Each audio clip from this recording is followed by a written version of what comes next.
नमस्कार विद्यार्थियों, मैं Rajesh Gupta, assistant professor in political science, Babu Shobharam, government arts college Alwar.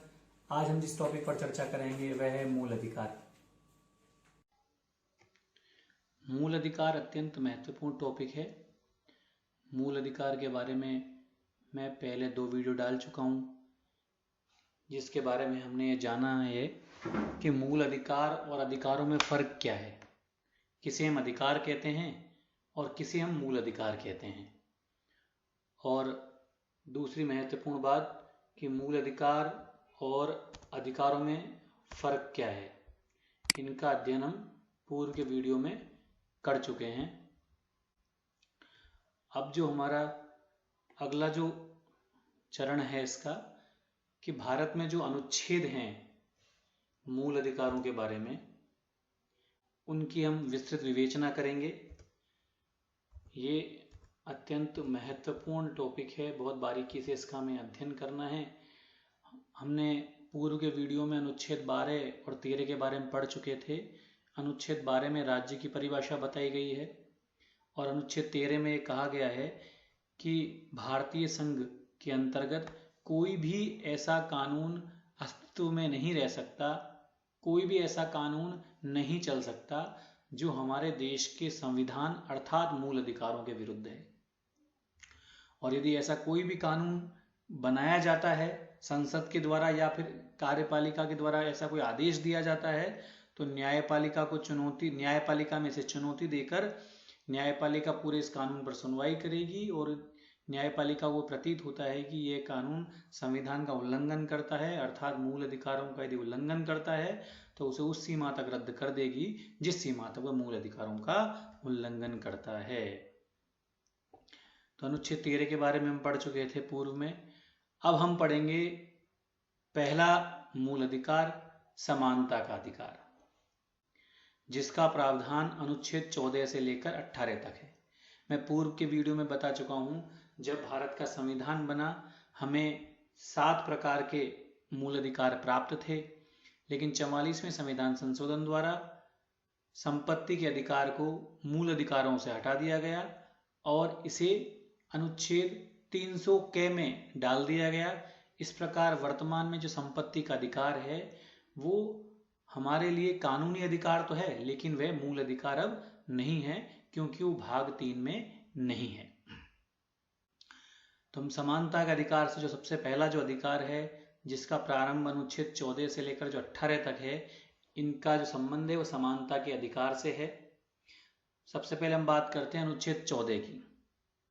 इसमें लिखा है कानून के समक्ष समानता, अर्थात कानून की दृष्टि में सभी लोग बराबर हैं और सभी को कानून का समान संरक्षण प्राप्त है।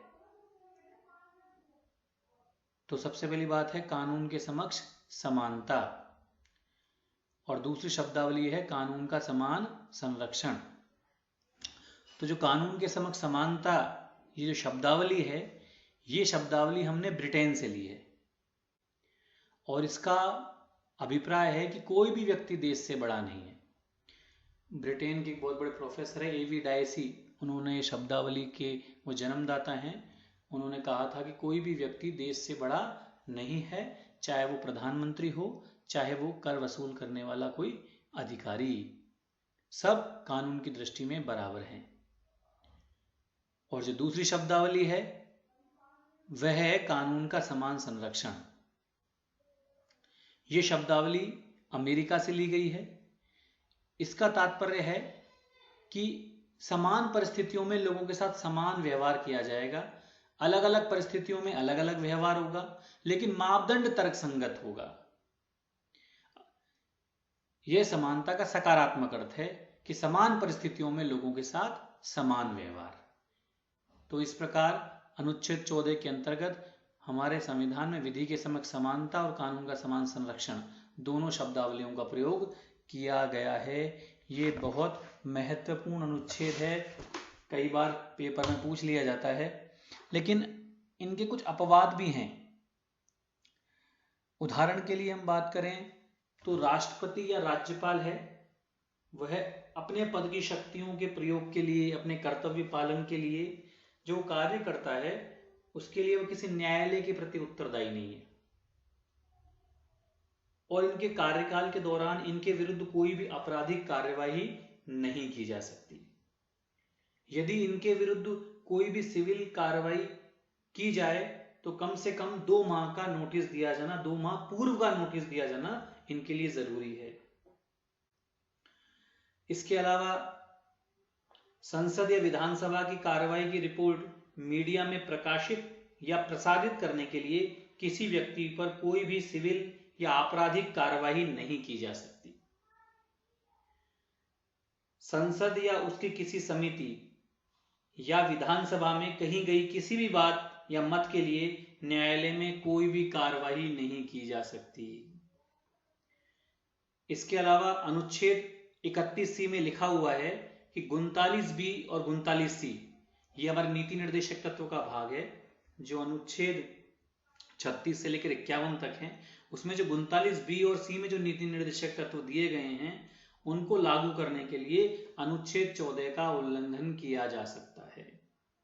तो ये कुछ अपवाद हैं समानता के अधिकार के, लेकिन ये समानता के अधिकार को सीमित नहीं करते हैं। फिर हम बात करते हैं अनुच्छेद 15 की। राज्य किसी भी नागरिक के साथ केवल धर्म के आधार पर, प्रजाति अर्थात वंश, जाति, लिंग, जन्म स्थान या इनमें से किसी भी एक आधार पर कोई भी भेदभाव नहीं करेगा। भेदभाव की समाप्ति। लेकिन इसके कुछ उपखंड बने हुए हैं, जैसे 15(2), 15(3), 15(4), 15(5). इसमें कुछ बातें कही गई हैं। जैसे 15(2) में कहा गया है कि सभी दुकानें, सार्वजनिक होटल हैं, सार्वजनिक मंदिर हैं, कुएं, तालाब, सभी पर्यटन स्थल, ये सभी के लिए समान रूप से खुले हुए हैं, या किसी प्रकार का कोई भेदभाव नहीं किया जा सकता। 15(3) में कहा गया है यदि राज्य के द्वारा महिलाओं और बच्चों के लिए यदि कोई विशेष प्रावधान किए जा रहे हैं तो वो समानता का उल्लंघन नहीं माना जाएगा। 15(4) बहुत महत्वपूर्ण अनुच्छेद है। ये सामाजिक और शैक्षिक रूप से पिछड़े लोगों के लिए और अनुसूचित जाति और जनजातियों के लिए विशेष प्रावधान किए जा सकते हैं।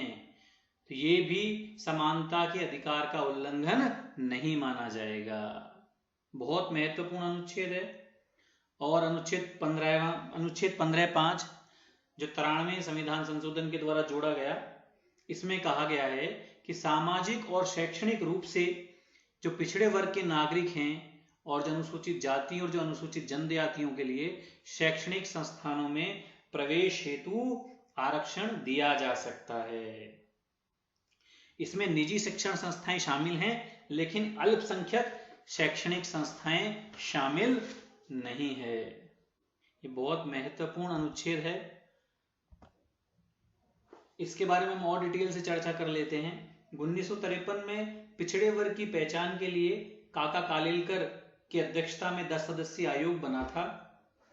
1979 में हम बात करें तो जनता पार्टी की सरकार ने बीपी मंडल की अध्यक्षता में एक 5 सदस्यीय आयोग की स्थापना की। इसी की सिफारिश के आधार पर उच्चतम न्यायालय ने इंदिरा साहनी बनाम भारत संघवाद एक जो केस है उसमें एक बहुत महत्वपूर्ण निर्णय दिया, जिसे मंडलवाद के नाम से भी जाना जाता है।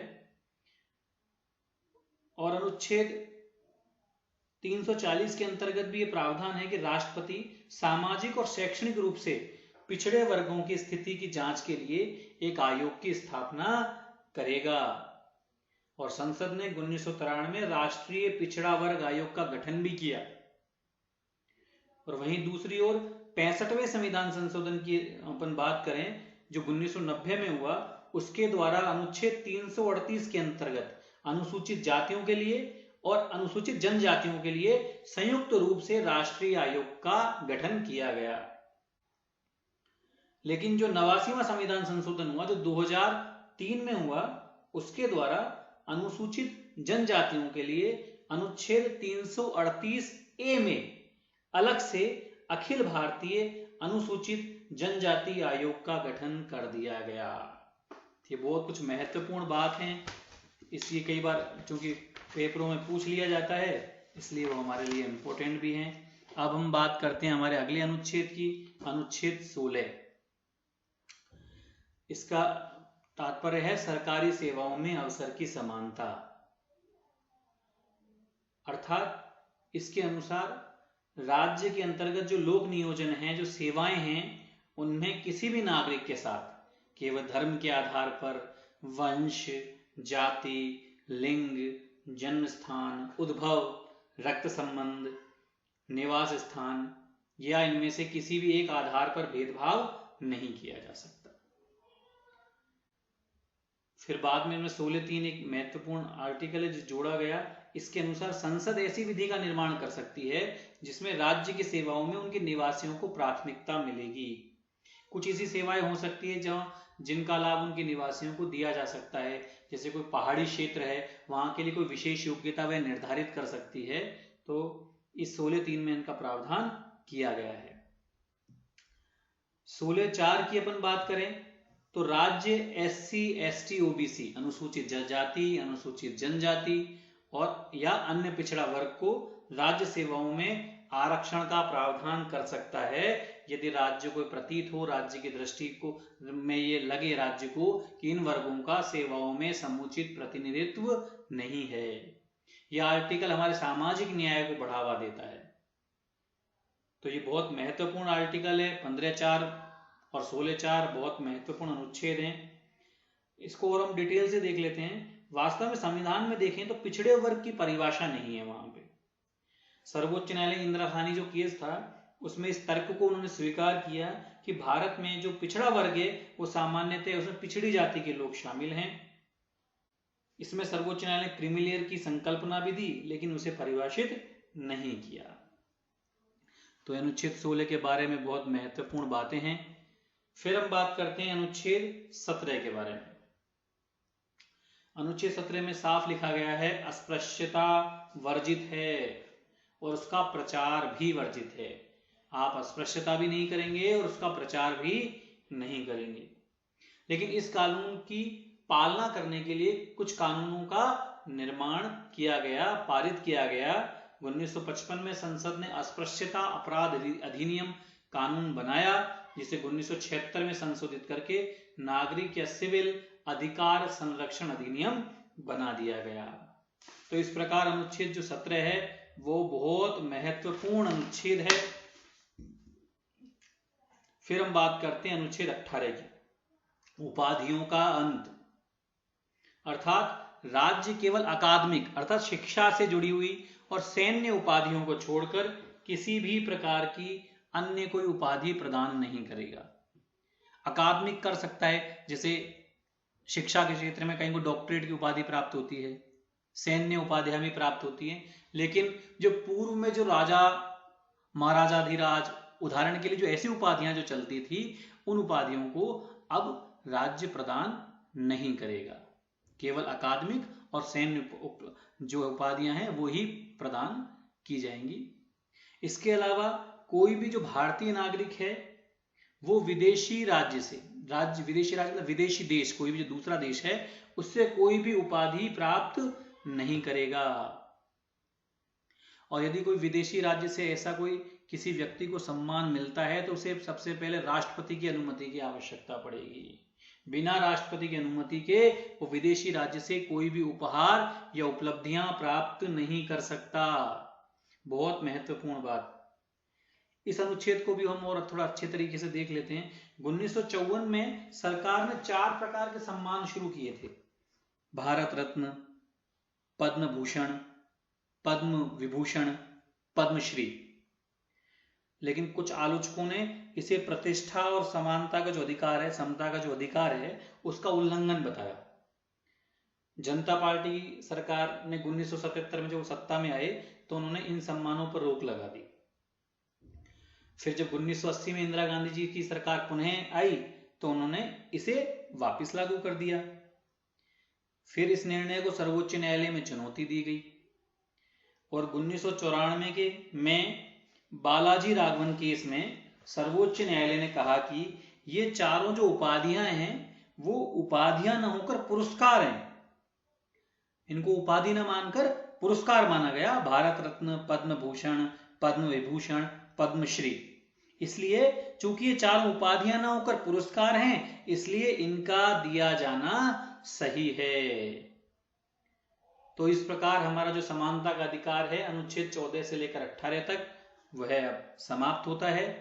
अगले वीडियो में हम स्वतंत्रता के अधिकार के बारे में जानेंगे। बहुत बहुत धन्यवाद। Thank you.